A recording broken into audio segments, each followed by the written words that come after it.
Hello guys, ang init dito sa amin ngayon. Sabado ngayon. Magluluto na tayo ng tagal-tagal nang di nakatikim ng munggo. Ang dami naman akong gulay dito eh.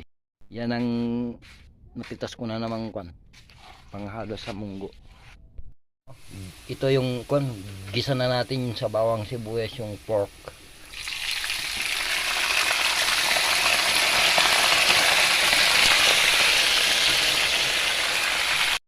Sabay nagpapakulo na ako ng munggo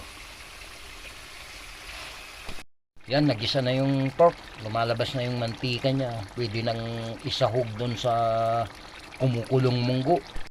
Lagay na natin dito. Andiyan na lalagay ko na yung pork. Tama na. Lagay na natin yung sitaw.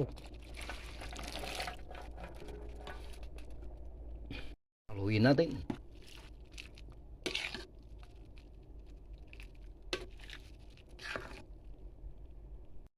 Takpan muna natin. Pinakalas yung daon ng ampalaya.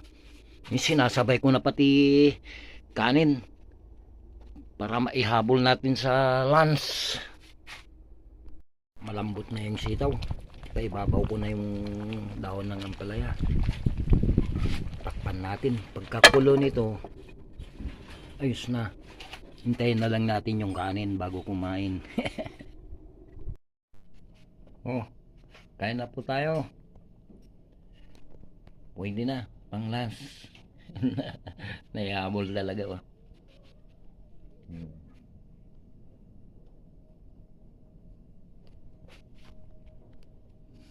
Ganyan ang paborito ko, yung taba-taba. Hindi balita.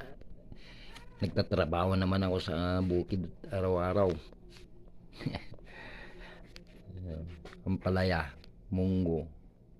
Saka yung kinuha kong kanin, yung tutong. Yun ang masarap. Bahay namin yata yan Yung tatay ko mahilig din sa tutong. Maski maraming kanin, tingnan mo yan, sukit ng sukit. Kala mo wala nang kanin. Yung tutong lang pala yung kinukuha.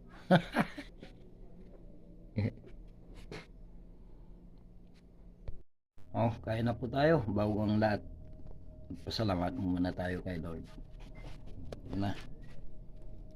Okay, kain na. Ampalaya.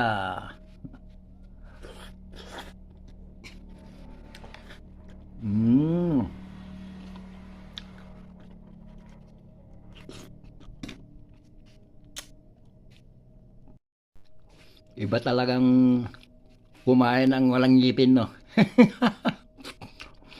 Ang cute kumain. Joke lang, joke.